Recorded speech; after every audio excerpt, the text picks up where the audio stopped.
Hey all, here are OS Reviews. Today we're taking a closer look at Xiaomi's Mi Band 5, their latest generation budget fitness tracker that sells for around 35 bucks, and this is the global edition.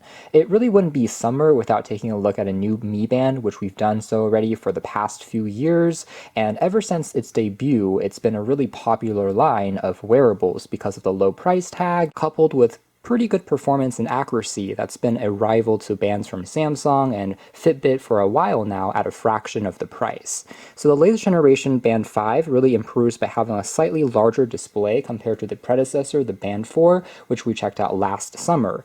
Previously, it had a 0.95-inch display. Now it has a larger 1.1-inch. It also now has a better mechanism for charging. The previous Band 4 had to be removed from the watch strap every single time you wanted to charge it. Now we finally have a magnetic charging system. Some of the sensors have been slightly upgraded, but it's still using Bluetooth 5.0, still has optical heart rate sensing, but it still doesn't have, say, a built-in GPS chip, so you can't track your route on a map unless you bring along your phone and use the phone's GPS. One other improvement is it now has 24-hour sleep monitoring, whereas the previous Band 4 could only track sleep at night. This thing can last up to 2 weeks in regular use before you need to recharge it, and if you are syncing it sporadically, it can last up to 3 weeks. It's worth reminding that this is still a budget tracker at its heart, and there is a version with NFC built on in, but that's only available in China. A little unfortunate, but it is what it is. Offers 50 ATM and many customizable watch faces that we'll take a closer look at. I also want to point out that I purchased this from a slightly new website this time called TicTech. The difference compared to other exporter websites like GearBest or Banggood is that they actually have warehouses in the US, so shipping speed is a lot faster. When I picked this up, it actually arrived within 2 days. That's obviously faster compared to if you pick something up using GearBest and you have to wait for it to be dispatched from China. The process could take weeks, if not months, due to the shipping delays. If you want to get your items faster, then this is an interesting site that could be worth a closer look. So there's actually 2 doors. The very top one you have to open up to have access to the charging cable. So here's what it looks like. It has the Xiaomi logo and 2 Pogo contacts. We also can access the band itself right from the top, but you have to open up the bottom compartment here if you want to access the user manual. It's actually stored in a separate little area of the packaging. The design and aesthetic is still very similar to the previous generation Band 4. It looks quite sleek and is extremely lightweight compared to a regular smartwatch, so it doesn't weigh you down when you're wearing it in your day-to-day. You can almost forget that you're wearing something. We still have a small capacitive button that you can tap on to wake up the screen. Indeed, the canvas area is a little bit longer at the bottom here. You can see in a contrast there. It's a little hard to make out, but that's basically the difference in terms of the screen size. So helps a little bit, but if you are an owner of the Band 4, it's not going to be perhaps the biggest reason to upgrade. You can obviously still replace the strap if you don't like it by popping out the band, although of course you no longer have to do that if you just want to charge it, since the new kind of contact system can just be snapped into place like this, which is very convenient to just quickly top it up. And after being set up, let's take a closer look at the interface of the watch. So the display on the top, by the way, is protected by Corning Gorilla Glass. The screen feels very responsive and easy to swipe to interact with.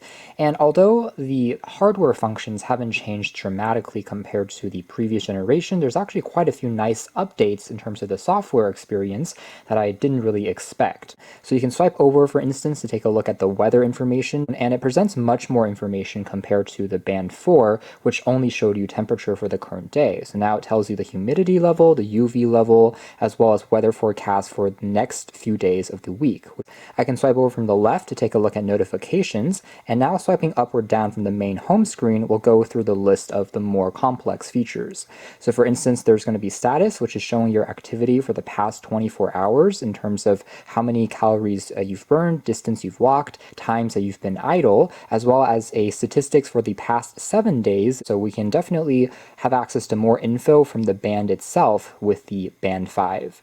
Swiping down once again, we have something called the PAI score, which was also missing from the Band 4. Out of 100, that is calculated depending on various metrics such as your heart rate, as well as the number of steps you've performed, and takes into account all of these various attributes and combines it into one unified score out of 100 to see how you're doing. It's a third-party metric that was invented by Pi Health, and it claims to be a easier way to track your activity. So swiping down, once again, we see the traditional heart rate, which is going to show you your beats per minute, and it takes about 20 seconds to get a measurement. And I can swipe up to take a look at if I was relaxed or if I was in a more stressed state when I was doing that test, which is pretty neat. It can detect this automatically and also show you some other statistics, which again is all missing from the Band 4. Here's that new stress function, basically estimated still using your heart rate variability to estimate it using an algorithm, but it's still pretty neat to see.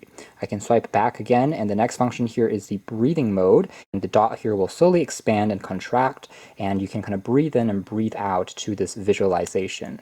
It's pretty simple, and it's also a function found on Samsung as well as Apple products, but it's neat to still see it carried over onto the Mi Band. You also get a haptic vibration whenever you should be inhaling or exhaling. Events is pretty similar to notifications, but it's dedicated just to different appointments that you maybe have on your calendar, as well as different memos that you can transfer over from your app. Under Workout is where we have all 11 of the activities that we can see here that will be tracked. And again, it's pretty simple, but can track your continuous heart rate, calories, and distance walked during that session. So if I do something like outdoor running, for example, I can turn on the app to connect to the GPS.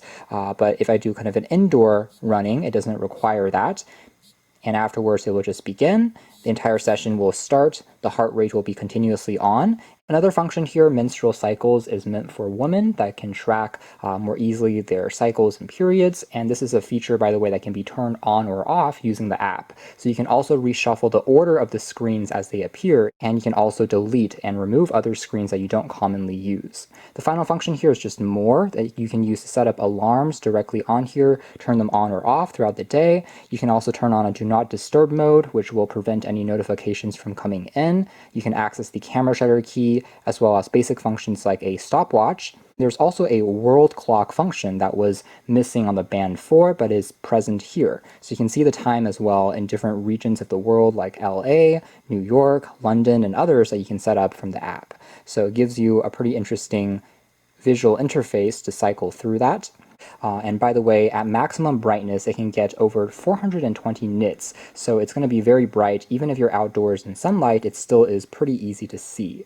Again, it is an AMOLED display, which means that it's very punchy in terms of the contrast, and when it's displaying a black background, it actually doesn't consume as much power. There's even a detect activity option that you can turn on, so the band can automatically detect if you're running or walking and allow you to turn on that related sport mode for dedicated tracking, which is pretty smart. You can also change the watch face without going into settings, just by long holding on this main screen, and if you want to do that, you can go through some of the ones that they have on here. You can store up to 5 watch faces on the device's memory, and there's plenty that you can find in the app, as well as third-party sources offering pretty much endless customization, which is really neat and has always been one of the best parts of this particular series. Here you're able to change, again, these widgets here to display other things like calories, the Pi score, battery percentage, 7-day moving average, your steps per hour, continuous heart rate map, your weather can all be kind of changed, sunrise, sunset time, UV and humidity level,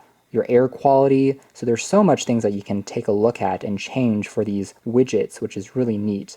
And then same thing goes for the bottom section widget, can also be tweaked to go through that cycle of functions. And this analog one, by the way, you can also customize if you want to change what's displayed in the top and bottom sections. So it has this really sleek interface. If you want to tap on that to display other things, it's out of this curvature that shows you your percentage. So it's powering a more complex UI, giving you more options for auto detection and whatnot. The Mefit app is still very simple to use, and you're able to turn on or off alerts and notifications for various types of content, as well as turn on or off features like continuous tracking throughout the day, finding the band, changing the language, and you can also tap on Store to change the watch face. So this is the 10th anniversary one that I just pushed over. You can find other ones which are colorful, and these are all, by the way, different compared to the Band 4's official selection of watch faces faces from the app. So just for that visual impact and aesthetic upgrade, it could be worthwhile to some, as a side note. So other ones you get here can be pretty complicated with the amount of information presented. With the larger screen, we have other ones which are very colorful. There's even SpongeBob ones. And some of the watch faces, by the way, are also dynamic now. So you can see some moving elements, which is kind of neat. I believe that was not found on the Band 4's official watch faces. So moving into the performance of the Band 5, overall it's solid. Not really too big of a surprise considering the previous generation bands also were very good in terms of tracking number of steps you've walked in a pretty accurate way, and shows basic stats as well as how you compare and rank against other users in terms of your activity and particular points in time when you were most active. Heart rate monitoring is also pretty accurate. In fact, Xiaomi claims that the optical heart rate sensor is 50 times more accurate than the Band 4's optical sensor. Although that's not something I was able to detect really as much. I thought that the Band 4's accuracy was already very good compared to the Amazfit Bip, Stratos, and other bands, again, from Huawei and Samsung. So this definitely is still continuing the legacy of giving us pretty accurate measurements as you're performing sports, throughout different sessions, and throughout the day. The sleep tracking component also does work. It's a automatic sleep tracking, so you don't have to press anything, simply fall asleep, again, whether it's taking a nap during the day or just at night, and it will track your light versus deep sleep patterns actually quite well. So it's no longer just an advantage from Huawei, but finally Xiaomi is offering it as well. So that's more or less it as far as our quick hands-on review of the Xiaomi Mi Band 5, and overall I think it's definitely an improvement compared to the predecessor in terms of the software features that you have, being able to see much more information at a glance, as well as the fact that we have more customizable watch faces and more metrics, just giving us more info at a glance, improved sleep tracking, improved accuracy, not to mention the better mechanism for charging, which is so much more convenient now, being able to just snap this on without having to remove anything. So what that means is if you're in the market for a new fitness tracker here in 2020 and you currently don't have one, or you're looking to just get something ultra affordable to use, this is an excellent choice to take a closer look at. However, if you are an existing owner of the, say, Honor Band 5 or the Xiaomi Mi Band 4, then perhaps it's not necessarily a revolution, and whether or not you want to upgrade is more up to personal choice and interpretation. If you really value that easier charging mechanism, better sleep tracking, and some additional conveniences and software updates, then this could be worth a closer look. It still is a pretty low-cost investment at the end of the day of around $30. It is worth mentioning that the Mi Band 5 emits a SpO2 or blood oxygen monitor. Overall though, it is what it is, and as it stands, still is a very good value. And I actually liked it more than I was expecting. Xiaomi has definitely done some more optimization and work behind the scenes on the UI UX, which are definitely neat to have. So you can check out more details if you are interested in the links down below, but for now that's been our video. Thanks for watching here at OS Reviews. That's been the Xiaomi Mi Band 5 Global Edition.